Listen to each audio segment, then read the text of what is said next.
Yeni bir şehir filmi qachon oxirlashidu? Mana chiqdim-g'o yeni bir şehirga. İskender Efendi o'zi taklif qilibdi-g'o. Qanda? Do'yinda men yo'qolib ketgili necha kunlar bo'lib qoldi. Chunki men yeni bir şehirda bo'lib qoldim. Yeni men Sanjayning ichida emas, Sanjayning sirtida. Shunga arkadaşlar bilan didorlashamay qoldim. Tunugun yayınlangan yeni bir şehir filmining 6-bölüm 7-qismida ko'pinchalar meni ko'rib tunyapti.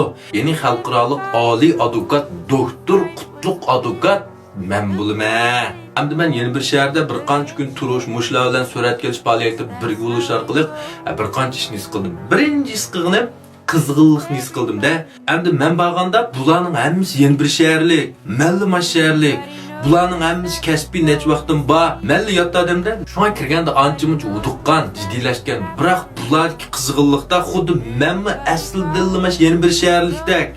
Aslida shularning bir a'zosidek qat'iylikqa qo'rinib qilish va yoki men yenkaldi yo'lida manda holat yo'q. Nayt o'zlashib ketdim shularning yordam bilan. Shuning uchun rol elish jarayonida jiddiylashgan, asal duduqlagan bu yerlar bo'lsa, bularning shu qizg'inligi, men madad berishi, menga o'g'itish bilan xil yomamas yoritilibdi bu obraz. Ikkinchi muhim his qilganim film ishlash jarayonining jafoliq tasligini his qildim. Hamda men bundan burunmi bir qism qisqa halqadagi o'hadga o'tkazadigan rollarga va yoki do'yindagi qisqa filmlarga chiqib baqqan, qatnashib baqqan. Uningdagi jafo sal oddiy bo'lgan tuqqanda men yeni bir shahardagi nomi bor, o'rni bor, ma'nodagi cho'ng filmda Qutluk advokatda xil muhim bir obrazga chiqqan vaqtning o'zida jafoni xil his qildim. Birinchi bu yeni bir shahardgilarni meni 4 kitob 5 tarixim yodib bo'lgan balki. Az tush qobiliyati ajoyib yuqori jugo qodika ma deb o'ylab badmi? Ko'rgansizlar mening degan dialoglarim nayt ko'p, ham intayin murakkab qo'llashmaydigan bir gaplar. Nayt qarsam yerim bat dialoglarim baki yodib ketdim. Herhalde duduqlamay qil joyida so'zildim. O'ylab ketdim, mashning o'rniga boshqan qizlarning bir suda mingruni bir g'arib sayat tushib parchasini so'zlab beradigan bo'lsa, mash yeni bir shahardagilarning hammasini qartib qo'yib 2 soat so'zlab beradigan deb o'ylab ketdim.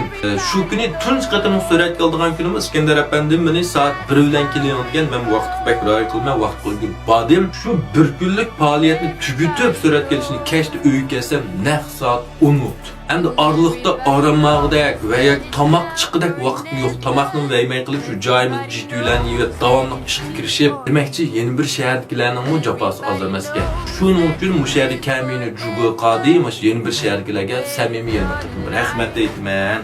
Rahmat. Endi men chiqqan bu yeni qismda yeni hikoya boshlanib ketdi. Ishni tushundiq yerlar keyingi qismni ko'rsangiz tushunsizlar, davomli 8, 9, 10 gacha chiqishi mumkin. Yeni bir şehrin alayidligi shu'u ba'zi qismni ko'rgan vaqtda tushunmaymiz. Keyingi qismni ko'rgan vaqtida asli mandaqgan to'q digizib qo'ydi haqiqatan.